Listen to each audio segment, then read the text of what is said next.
It looks a little Frankenstein, but for this van we're trying to reuse all materials we already have that are scrap materials. So this is leftover siding from the tiny house, and the reason that we framed it like this was because the van was curved, but the siding doesn't really curve very well.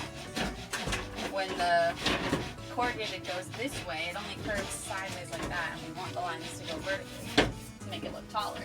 So we've just cut this edge out nicely, thank you Shayna, so that it fits with the curve, and we did that with an angle grinder.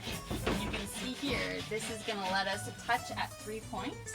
So then we have a drilling surface to attach both at the bottom, the middle, and the top.